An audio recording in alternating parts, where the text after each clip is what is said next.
Get started? So let's get started. Yeah? Everyone is refreshed now? Okay, perfect. So my name, as you guys know, is Irfan. I mean, usually a lot of people from companies from the US and Australia, Europe, etc. They also call me Saeed. So my given name is Irfan, but I'm used to being called Saeed and Irfan, and I'm even a bit used to being called Stefan sometimes. I don't know why people call me Stefan. But anyway, my name is Irfan. So once again, I'm the real Irfan, and that is the clone Irfan. Okay. So. Okay, so just a few thoughts about Irfan's session. I mean, he said that there's one thing I disagree with him. He mentioned that he's not an expert. Don't believe the guy. He's a big liar. He got 600,000 fans on Facebook, so that's not a small feat. So he is definitely an expert. So let's get started. I'm a serial entrepreneur. I've won an award or two in Sweden and Pakistan.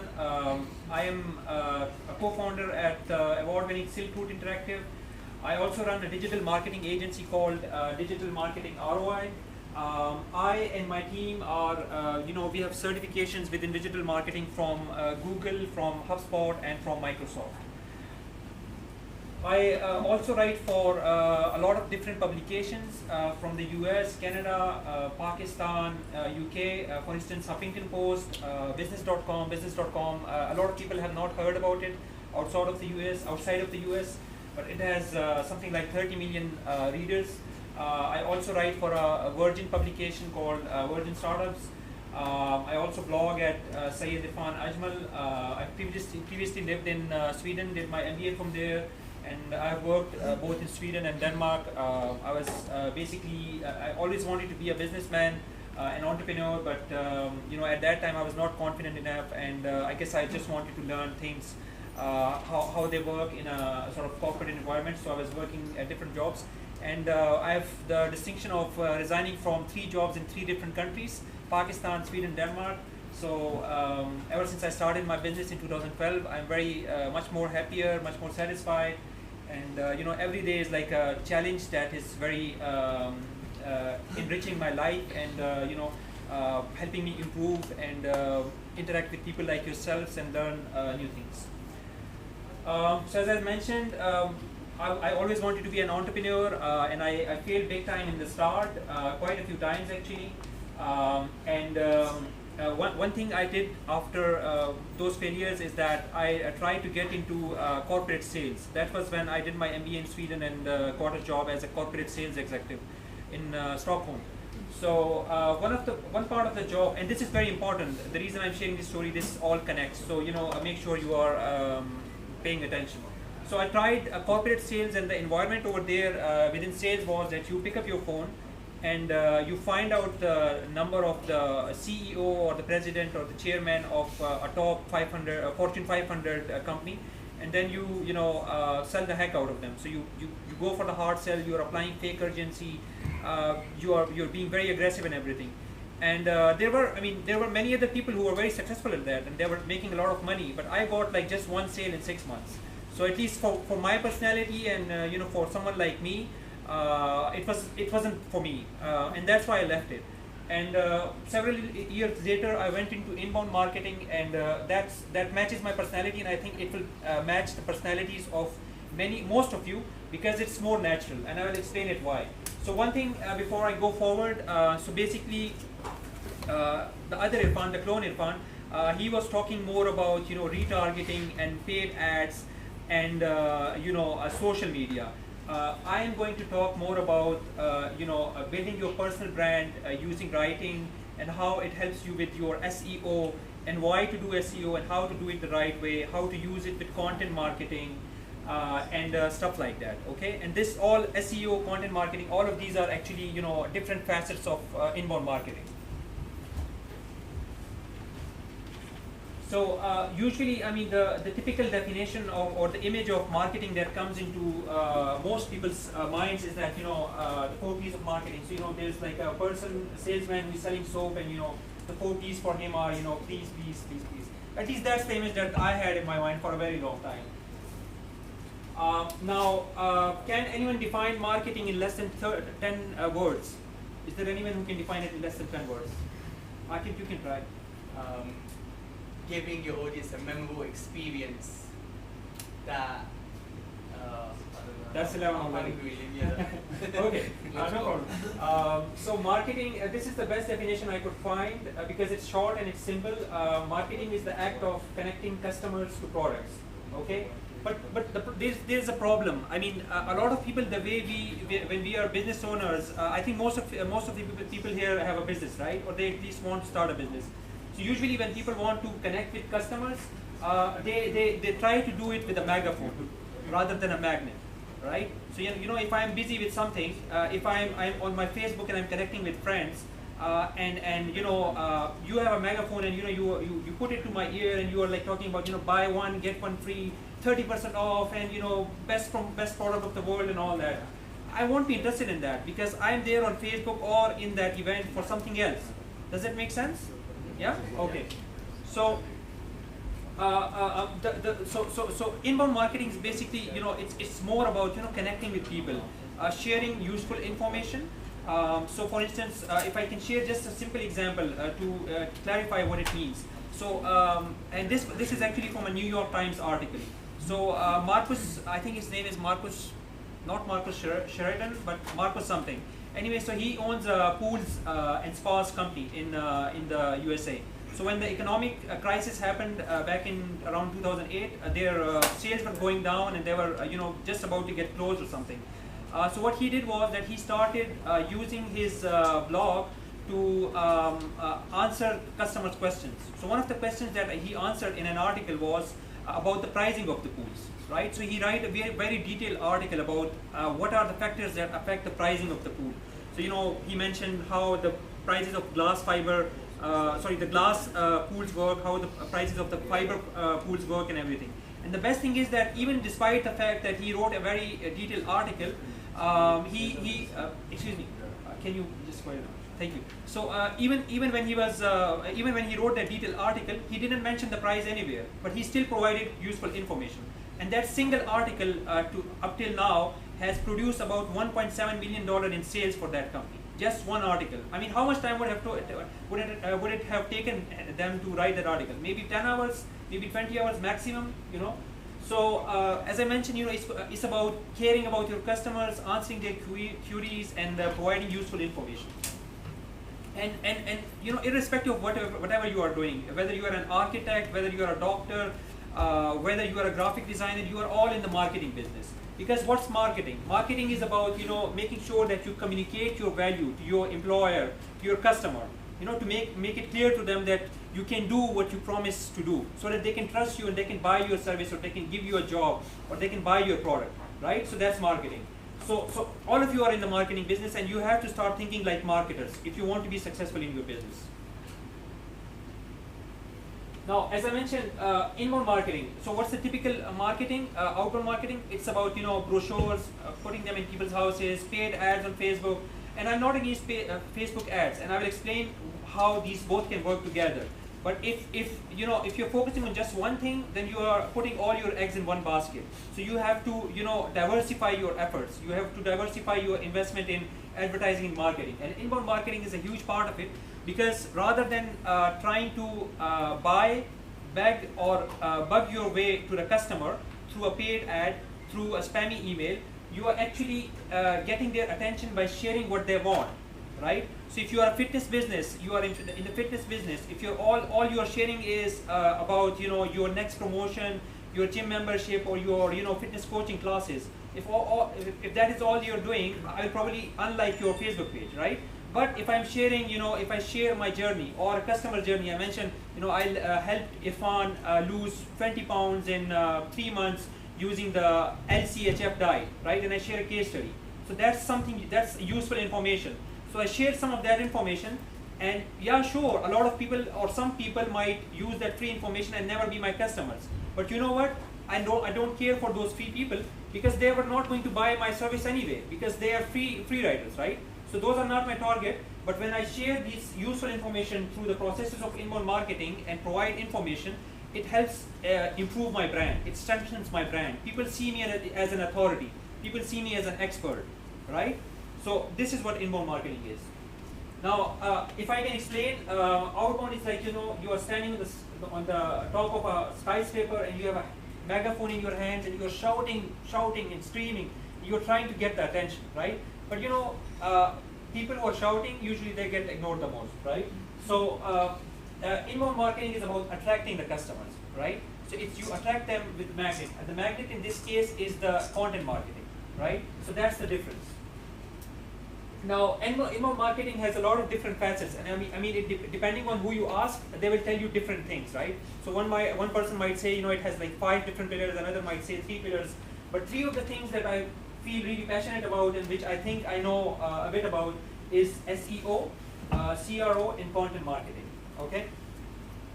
Now, SEO is about. I will share a quote about this. The reason you have to do SEO is because the best place to hide a dead body is page 2 of Google. So you put it on the page 2 of Google, no one will find it. Now I'm not saying that you have dead bodies to hide or something, but what I'm saying is that you have a live business which you want to be on page 1, right? So if you want to be on page 1 of Google and get free traffic, remember this is free traffic, right? And by free I mean that once you have invested in your business SEO for a long time and it has reached that critical moment, the tipping point. There is a book called Tipping Point. I don't know if someone has read that. So when you reach that tipping point, you are able to attract this free traffic on autopilot, right? Even if you are doing very less activity. So that's what SEO is. And SEO, to talk about SEO in a very simple way, and it's very important because unfortunately a lot of these black hat, low quality SEO providers have really polluted the pond for everyone, right? So in many cases we have customers coming to us, and I was talking to one of the participants, and she mentioned that her site got penalized. And why it gets penalized? I will share it with help of a real life analogy. So let's say Irfan, he hangs out with good people, right? Like business owners and startup owners and good speakers, good writers, right? So any common person who looks at Irfan, the clone Irfan, they will say this is a good guy because he's hanging out with good people, right? Now, if, for instance, if I'm hanging out with the thugs, right, or with the bad people, I will get a bad reputation, right? So it's the same for your website. When your website is getting mentioned by BBC, CNN, Huffington Post, Business.com, so Google see you as the authority, right? So it sees you, okay, this guy was mentioned on BBC. This must be good, right? But on the other hand, if your website is mentioned by funnycatvideos.com.pt or whatever, right? Or something like that, the smaller sites. So that way you are associating your brand with those smaller sites, right? So what you want to do is create excellent content on your website, and I will give an example of that. And once you create that content, then you try to get it mentioned by these huge brands. So if I can give an example, one of our clients, we mostly work with, at our digital marketing agency, we work with British and American clients. So one of our client, and we are actually generating 7-figure revenues for them in terms of US dollars. So what we did for them was that we created an infographic. How many of you know what an infographic is? Perfect. Why do you guys think everyone is into infographics? Why is everyone talking about infographics? Because it's visual. So why visual? It's easier to understand. Great, yeah. So basically, there have been, these are all great answers. But basically, it has been proven, according to different research studies, that our brain processes visual information much faster. I think it's something like 90,000 times faster or something, as compared to words. Similarly, if you have just words on a page, I think it's like, I don't remember the statistics, and I should have probably put that on the slide. It's something like 30% or something remember those words, if it's just words. But if you add a picture to those words, it's something like 65% people remember those words after 3 days. So that's the benefit of using images, whether it's in infographics or even video is sort of an image, right? It's all images. So that's the benefit of SEO. So as I mentioned, we created an infographic for this client, and when we were creating this infographic, we didn't go with our gut or our instinct. What we did was that we did a proper research. So there is a proper process involved. So there is a tool called Ahrefs Content Explorer. My writing is very bad, so I didn't want to write anything, but I will write its name anyway, okay? And don't mind my writing. So it's called, if you go to Ahrefs,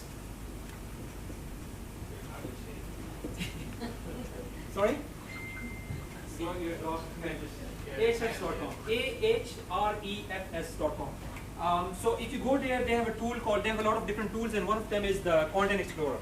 So what Content Explorer does, and it's similar to BuzzSumo as well. Have you guys used BuzzSumo? Okay, so BuzzSumo and Ahrefs Content Explorer both have the same function. Basically, if you want to, in our case, we wanted to write something about cars. The reason being that this client of ours, okay, so this is Ahrefs, yeah. So it's not logged in right now, so I'm not sure if we can work on that. But let me just go to BuzzSumo, I guess. Basically, what it does is that whatever keyword you have, it finds relevant information which has already been published and which is popular as well. So, for instance, if I want to write something about weight loss, okay, so I just write weight loss. Just assume that I'm a fitness expert and I'm providing fitness services, right? And I want to write something about weight loss. So what I see over here is that I can see what are the content types shared, which got a lot of Facebook shares. So as you guys can see, this page has got about 500 Facebook shares. It has got almost 689,000 Twitter shares, and totally it has got about almost 0.7 million shares, right? So when you and this might still not be a good idea for you. I mean, just because a content piece has great shares doesn't mean that you should just go ahead and create something similar. You have to see how it fits your brand, how it's relevant to your brand. So anyway, when you go through these results, you can come up with ideas that you feel can work. For instance, if you want to go ahead and do something like this, you can see what is this article about. So let's assume this is an article, not a video or something. So what you can do is that you can repurpose this content piece. So if I'm talking about repurposing content, so you cannot just repurpose your own content, you can repurpose someone else's content. So there is someone who wrote a content piece for, I think, New York Times, and that article got viral. It had like million shares or something, and that article was about 5 qualities of mentally strong people. What another writer did was that she took that content piece and she rewrote it as 5 qualities of mentally strong entrepreneurs. So she went from mentally strong people to mentally strong entrepreneurs, and that article got even more shares. That article got even more powerful. So just because someone has written a popular article or created a good infographic doesn't mean that you can still go ahead and create something better. And for instance, if, let's assume this is an article. So what you can do is that you can provide the same information or similar information in the form of an infographic or a video, or you can just find someone who has lost even lesser weight than that and interview them on Periscope or Meerkat or Facebook Live, right? So it's about creating that content. So for this client, and my example keeps getting lagged behind, but so for this e-commerce client, they are in the auto care business. So what we did was that we used BuzzSumo and Ahrefs, and we figured out that the audience, we figured out that the audience we have is very passionate about cars. And one of the topics which was being very popular on BuzzSumo and Ahrefs is Google's car. So what we did was that we created an infographic which was about Google's self-driven car, right? So when we created that infographic, that's just 20% of the job. And what I mean by that is that creating any content piece is just 20% of the job. 80% of your time should be actually spent on promoting it, right? So what people do is that they would write a few blog posts for like 6 months or something, and they're just creating it, they're not promoting it, and then they say, blogging doesn't work and it was just a lie and doesn't work. But the thing is, if there is a saying back at my home in Pakistan in Urdu, "Jungle mein mor nacha kisne dekha." What it means is that if a peacock is dancing in the jungle, no one gets to see that because it's a jungle. No one lives in the jungle, right? But if it's dancing here on the Jumeirah Tower or something, everyone will see that. So what you have to do is you have to get your peacock to all those places where people can see it. So now, as I said, 20% job is creating the content piece. Next, what you have to do is that you have to promote it. Now, what I mean by promoting it is that you simply have to reach out to all these different publications. So, for instance, what we did in our case was that we had a great content piece, an infographic, and I can't share that because it's, I can't share the client's name, so I can't share the content piece as well. But anyway, once we created that, we used all these different tools to find out who has written similar pieces of content, right? So maybe we found a blogger who has a site about cars, and he is writing passionately about Google, right? Google's car. So what we did was that we mailed him, and we said, look, you have written a nice blog post about Google's car, but what we have is even better. I mean, we don't mention it explicitly like that. You don't want to hurt his ego, but you mention it to him that in a way that he realizes that your content piece has more information. So it will be more beneficial for his customers, right? So if you see that he has mostly articles, you can mention that you have a video, or even if they have an article, you also have an article, you can mention that, for instance, the data you had in your article is outdated and we have more data, more updated data, or infographic, graphs, etc., etc. So when you reach out to all these people, and what happens is that these different websites and bloggers, they start to mention your website, okay? And once they mention your website, slowly and steadily, Google starts to realize that you are a big shot. They realize that if everyone is talking about you, and the sites that are talking about you have good authority, and I will explain what authority is, they realize that you must be really good at what you do. And then they start to give you that boost in traffic on Google and Bing, etc., which you are looking for. And the reason you want a boost in your Google rankings is because there are people who might be searching for weight loss. So I mean, weight loss is a very bad example because it's just 2 words and that's very highly competitive. But just to give you an example, I mean, weight loss might have like 600,000 searches. Usually, try not to go for 2-phrase words or 1-phrase word. Try to go for like 3-phrase words. So if you want to go for like shoes, I mean, everyone is going to looking for shoes, and when you search in Google for shoes, Nike and Adidas will come up, right, on the top position. So you can't compete with them. What you can do is you can maybe do something like runner shoes under $50 or something, right? So then you are talking. Then you have a very specific term, and there is a proper process involved for doing keyword research to come up with terms that you should target. Okay. I don't want to go into too much details because it's more like an introductory session, and I don't want you guys to get confused because most of you haven't heard of SEO before. So I'm trying to keep it very simple. So one thing which can help you with SEO is that you can write for these bigger sites yourself. So for instance, business.com or Huffington Post, what they do is that they want free content. Because hiring an American writer or something, it's costly, right? Because you have to pay maybe insurance, stuff like that. You can't fire the employees easily, the journalists or whatever. So what they do with the internet, what's become possible is that all these large publications, they need writers. They need good quality writers who can talk about great things and which appeal to their audience. So that's why when you reach out to these large websites, and there is a proper process involved on how to reach out and how to make sure that your voice is heard and they get you as a writer, what happens is that then you can promote your own stuff from your column, right? So even with Huffington Post, they even allow you to put your Amazon book or something as an ad over there, not as a proper ad, but still an ad. So I will just move forward now and talk a little bit about other things. Okay. So,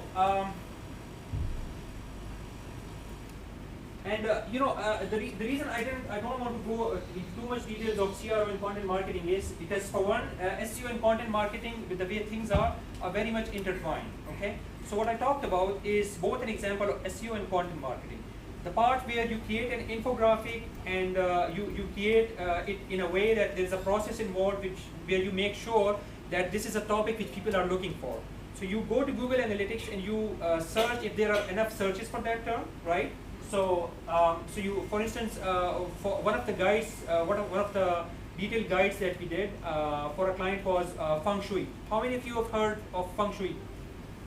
Great. So the reason we did that guide was that this was a client who sells luxury drugs. So think about drugs that cost $5,000 to $25,000. So we figured out that the audience of this customer is very much interested in home improvement, DIY home projects, interior decor, etc. So that's why we created that guide on feng shui. And once we created that guide, the reason we went with that guide, I mean, again, it wasn't just our gut instinct. We actually went to Google Analytics and we saw, and it's very easy to do that. So we went to Google Analytics and we looked for the searches of Feng Shui 2014. So when we searched for Feng Shui 2014, we saw that the searches were about 3,000 or something. Then we searched for Feng Shui 2015 and we saw that the searches have gone up to 44,000. So we also looked for that information on Ahrefs and Basuma as well. So we felt that if we create a guide, this was last year in October. So we figured that if we create a guide on Feng Shui 2016 right away, we can, it would be a safe bet to expect that it will result in a lot of traffic. So even without any promotion, that 3,500 words guide is right now producing 8% of the total traffic of that website. So this is the power of creating epic pieces of content. And what I mean by epic pieces of content is not sharing 500 words articles, okay? Not sharing 500 words articles, but creating very detailed content pieces. Like the go-to guide, which anyone who is searching for feng shui or LCHF diet or something, they can refer to it. For instance, I am following the LCHF diet, and I lost about 8 kilograms with it in the last 2 months. So anyone who asks me how I did that, I just tell them to go to dietdoctor.com, because that's the website which has the most detailed LCHF recipes, tips, guidelines, everything available on that website. So when you create that epic piece of content, that's really good piece of content with maybe 5,000 words, 10,000 words. So what happens is that people see you as an authority, and they say, this guy, this writer, this guide is the best available in the market. And so that's how you start to get links to your website even without reaching out to other websites. Is this clear? Any questions? Sure. Can you tell us like 3 to 4 things on pitching to Huffington Post? You've done it. That's a great question. Yeah. So what happens with Huffington Post or any large publication? What are they looking for? Like immediately get there. That's a great question. There are 2 or 3 things which all these large publications are looking for. Okay. One is that they want to see if you have some writing experience beforehand. Okay. So if you have some writing experience, that helps. Now again, I got into business.com even though I did not have any articles on marketing at that time. That was back. That's why I'm asking. Yeah. So but I had some. I did have some articles, but those were in different domains. So that was in health and something else, like poems and stuff.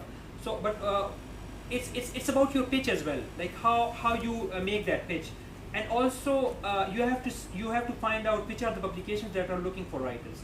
And I think right now it's almost every publication that's looking for writers, because the content war right now is that Huffington Post, I think they publish about like 300 articles per week. That's a lot of articles. It might be actually more now. So they are constantly looking for new writers.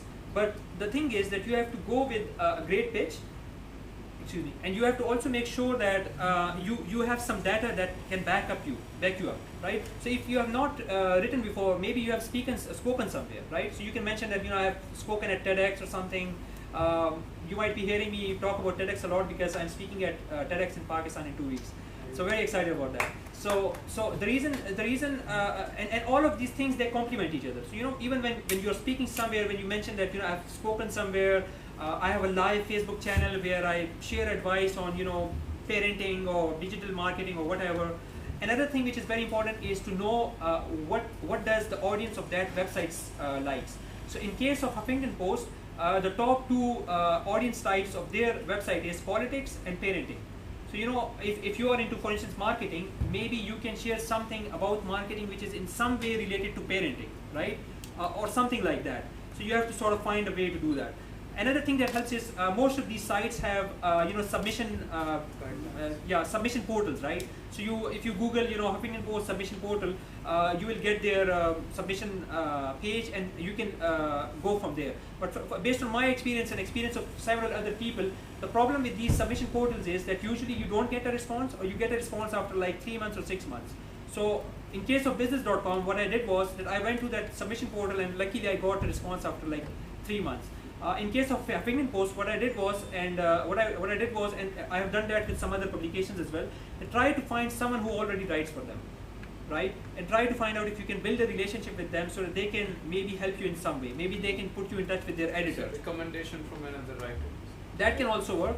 You can go one step ahead and just start interacting with some of these editors. So for instance, if you are targeting lifestyle section in Huffington Post and you want to write about lifestyle, what you can do is find out who are the editors for that section. So it might maybe tweet them and have yeah, exactly, tweet them. Yeah, tweet at them, share their content today, ask them a question tomorrow.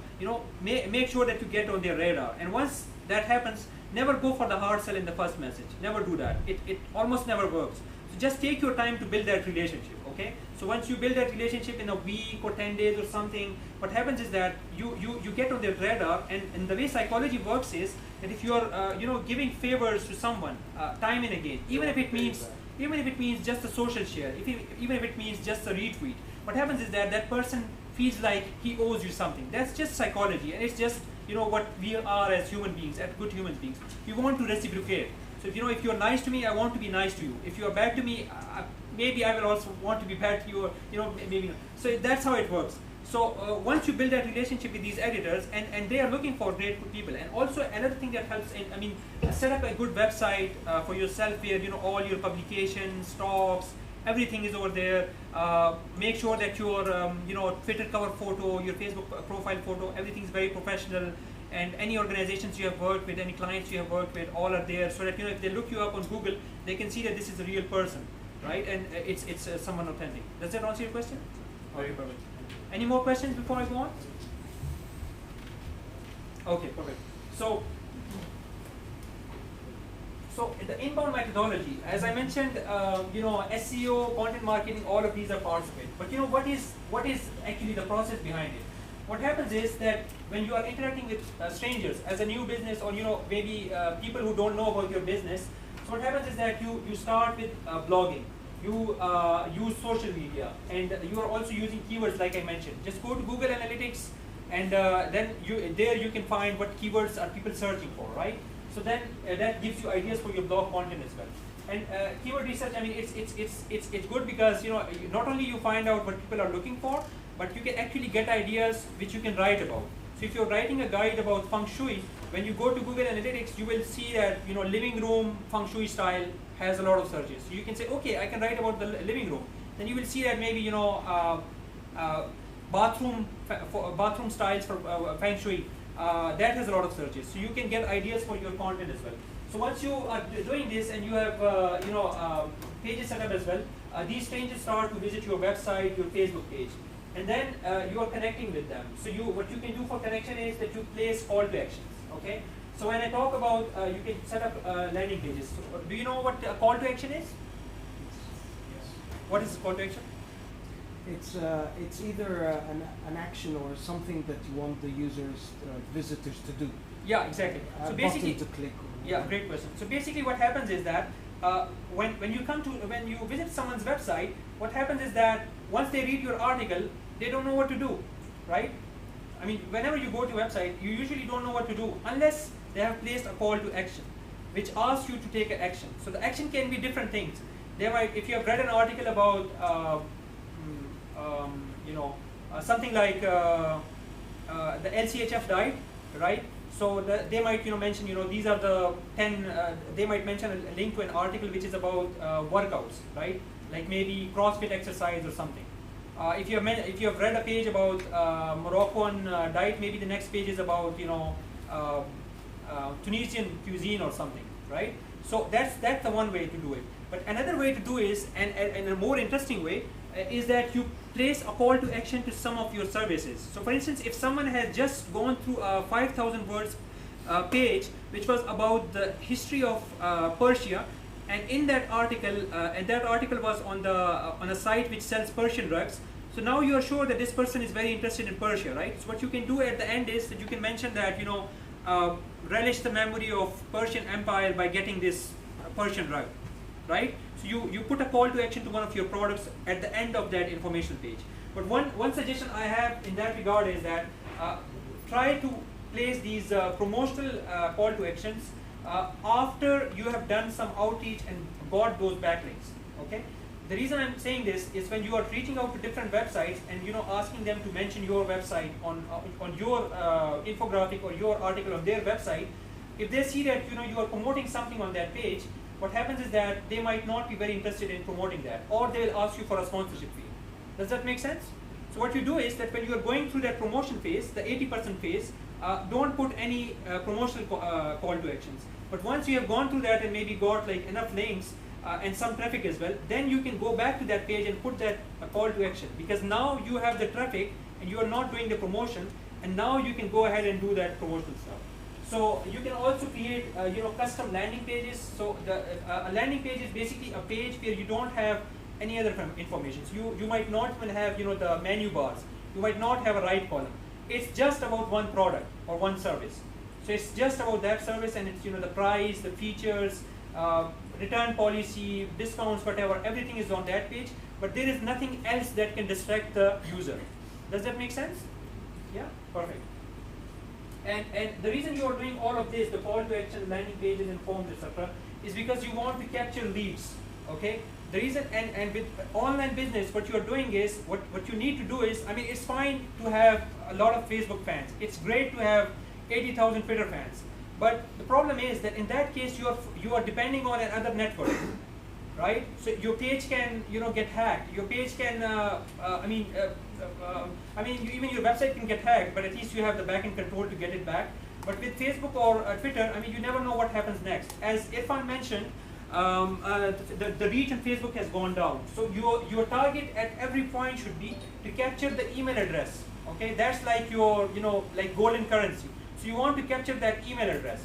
So even when you create that informational guide on something related to your business, what you want to do next is to invite the person as a call to action to subscribe to your blog. Okay, so you can mention, did you enjoy this article? Why not subscribe to our email address and get updates on similar articles. Now what happens is, once you have email address of that person, he becomes a lead and he's in your control. Whether he leaves Facebook or he deactivates his Twitter account, that doesn't matter to you, because you have his email address. And do you know why email is better? The reason, there are having different researches, and according to those researches, social media is good for branding. Okay, so social media is good for branding. It basically, with the right cover photos and everything, and with the right messages being posted, you're building your brand. So that's the best channel for branding. Okay, because even when you're posting once, there are so many people who are looking at you and noticing that you're doing something, right? SEO is like the best channel in terms of cost for bringing that traffic, because it's cheaper than paid ads, it's cheaper than TV ads, it's cheaper than radio ads, right?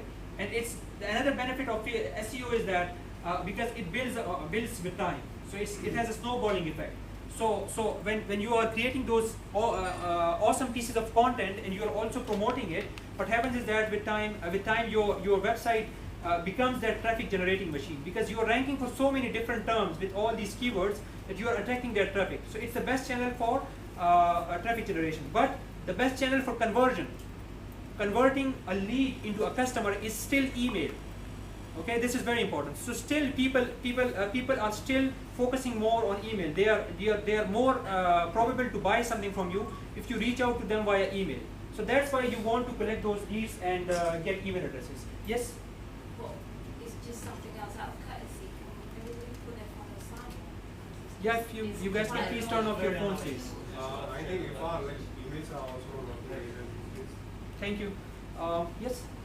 I'm saying emails are also not working very well because we have segregation now, primary, social, promotion.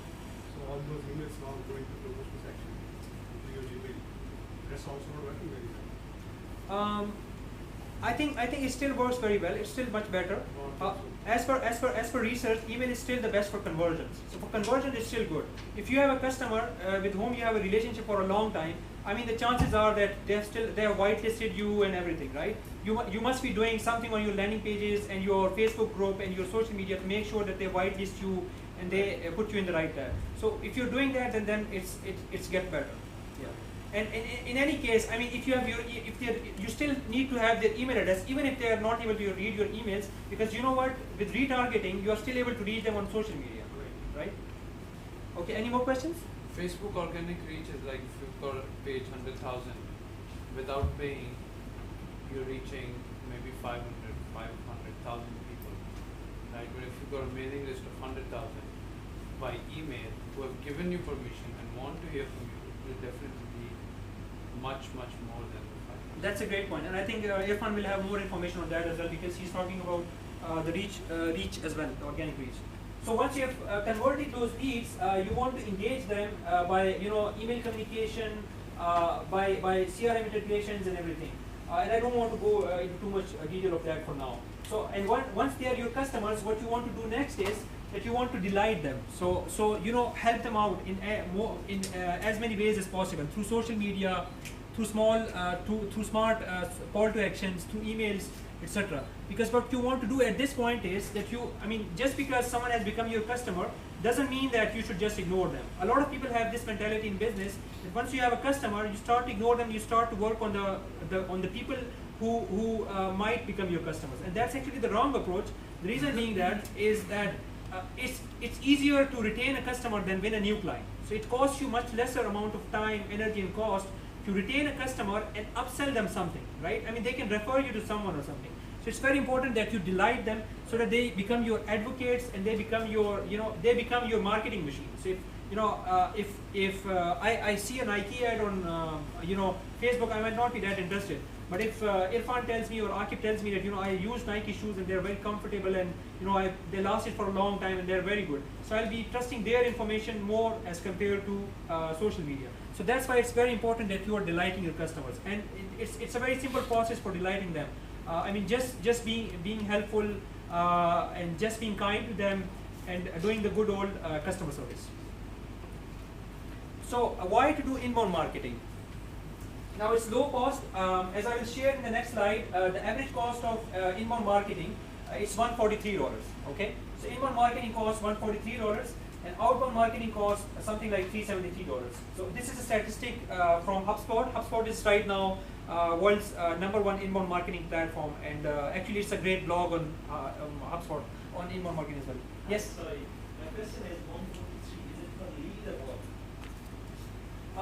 Yeah, I believe it's per lead. Yeah, it's per lead.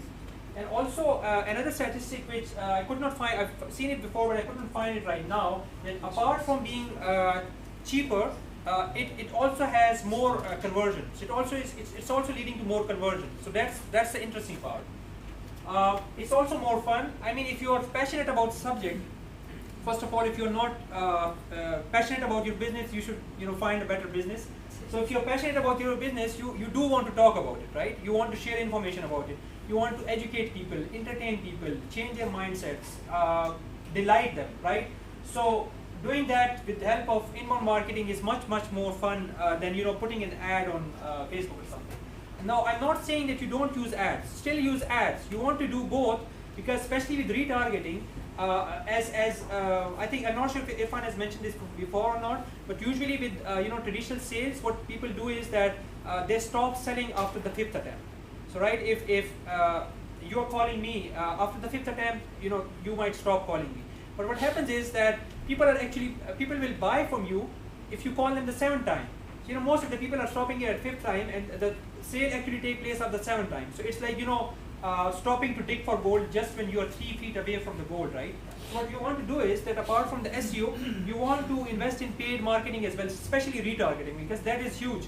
Because when you visit a website and that's what retargeting is. If you visit a website and later on you see its ad on Facebook or Twitter, something clicks in your mind. You're like, oh, I saw these guys. They are here as well, right? So there is that emotional connection, because you're getting reminders again and again, right? It's also more sustainable, and the reason I say that, and I mentioned this before as well to some extent, is that with SEO what you are doing is that your website, the more content you publish and promote. Remember, I said and promote. Okay, so it's not just about logging; it's about promoting it. So when you're promoting it, what happens is that your website gets ranked for a lot of these different keyword terms. And then if even after like 1 year or 6 months, even if you start to write lesser and promote lesser, you are still getting that traffic. So after some time, just like a rocket, which it's easier to it's easier when it's in the orbit, but it's harder in the start. So it becomes sustainable and it works later on. Because with paid ads, what you do is, how long are you going to pay for the ads? And even when you are paying for the ads, your ad will show up as long as you are paying for it, right? But with SEO, what happens is that your content piece, that's your ad on your own website, on your own platform. So you don't have to worry if Facebook reach will go down. You don't have to worry if Facebook ads cost will go up, because you have your website and it's in your control. Does that make sense? Yes. Yeah. How you are explaining this passion to your customers? Sorry? Because for this you need time, and your customers need very quick results.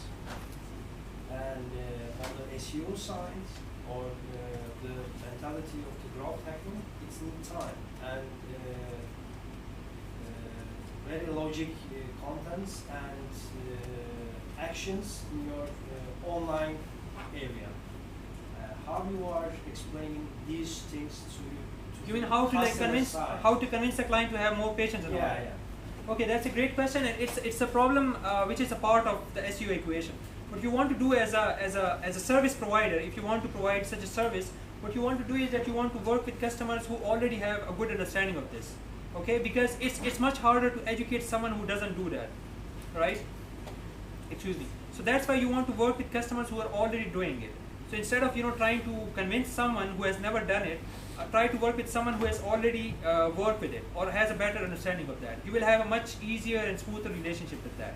Apart from that, what you can do is that you can combine both approaches. So on one hand, you are doing SEO for them, but on the other hand, you are also doing retargeting for them. So they can get the instant results from the retargeting part, but you can mention that look, SEO is going to take more time because Google will update their algorithms and rank you in maybe 3 months or something. But this is much better for you because the overall cost of this is much lower. Does that make sense? Yeah, after the budget is finished and the results come down in 2-3 months, for example, or the other results after the 3 months when the marketing budget is finished on the online side, and they will be not happy. I see that always. I face it always. Firstly, they start to actually analyze your doings and everything, and then they change the agency, this digital. Look, like with whatever focus you have within digital marketing business, whatever your service is, whether it's social media, whether it's Facebook retargeting, whether it's SEO, everyone has its own. Every field has its own pros and cons. Yeah. So you have to work with that, and also what helps with producing results is to work really high quality stuff. Also, if you are if you're working on working on this intersection between SEO and digital PR, where you are getting brand mentions from these large websites like Forbes, Huffington Post, these sites. So that can really exponentially increase the turnout of results. There is also a black hat way of doing it, but I don't specialize in that. But I think that you want to work on the white hat stuff and just work with clients who have an understanding of why in any sort of business. I think the smart businessmen understand that real results which are sustainable and not risky, they take more time, right? For instance, who plays cricket? Right, okay, so just one guy, so I will not use that example. So for instance, even when you're playing a sport, you can do something quickly by breaking the rules, right? You might score a goal or something in hockey or football by breaking the rules. If you punch the guy and go, and you will score a goal maybe, right? But it doesn't work because you will be out with a yellow card or something, right? So it takes time, everything. So you have to make your customer understand that it takes time. How much time did they take to get into the business? Did they start a business when they were 5-year-old? No, they went to school, they went to college, they went to university, they maybe did a job or two for a few months, and then they went into a business. And even when they went into a business, it took them some time to figure out what the hell am I doing, how am I going to break even.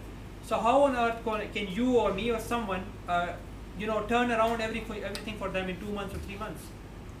So it takes more time. It's also the future. I mean, all the large companies, they are doing it. We were talking about Irfan's GoPro's cameras, which you can see.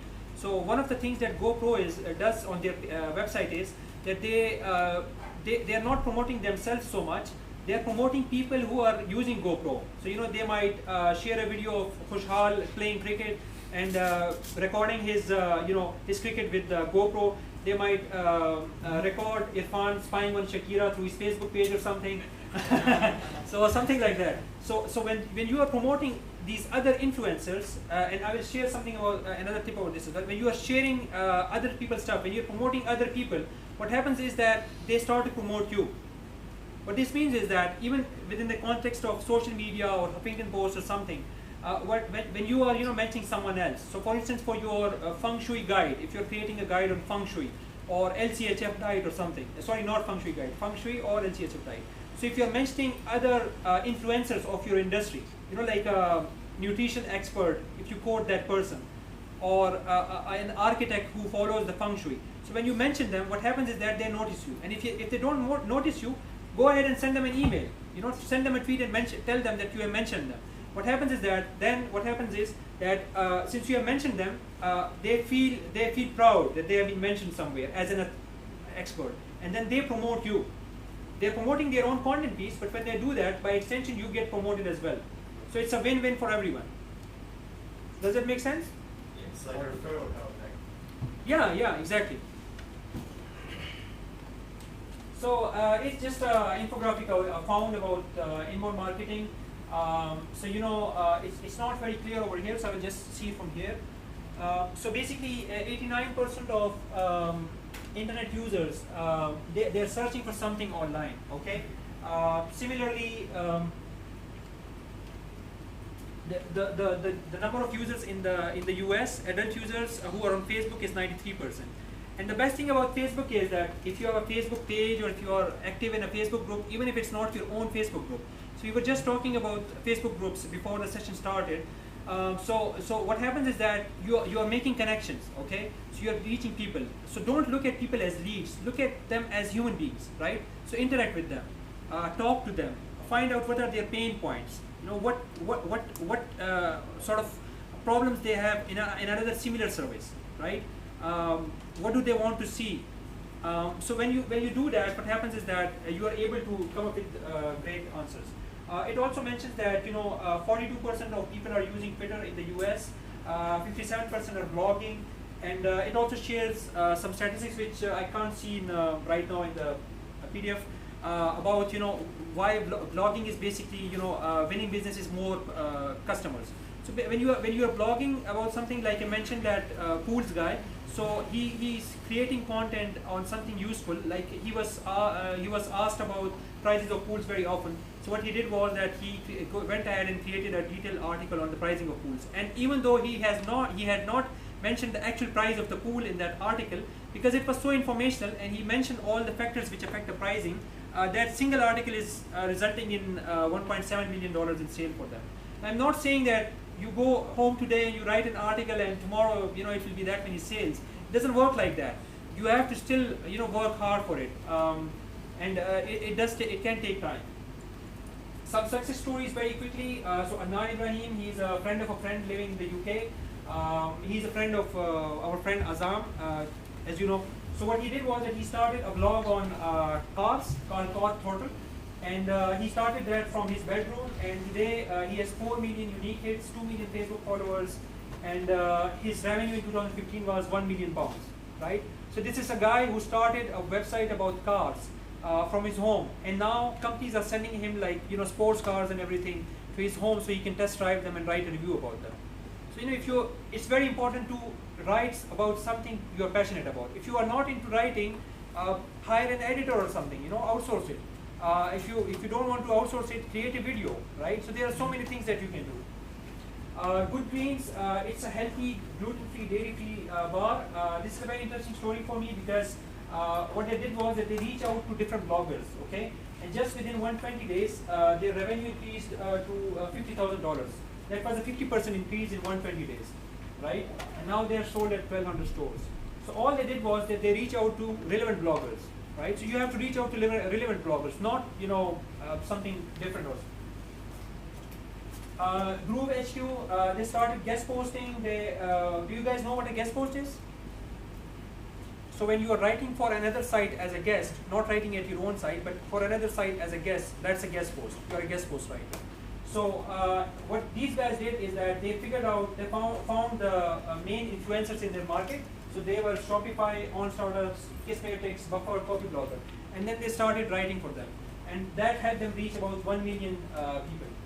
Last success story, Buffer. It's a social media scheduling app like Hootsuite, and they were in a college. They started it from a college room. Two founders.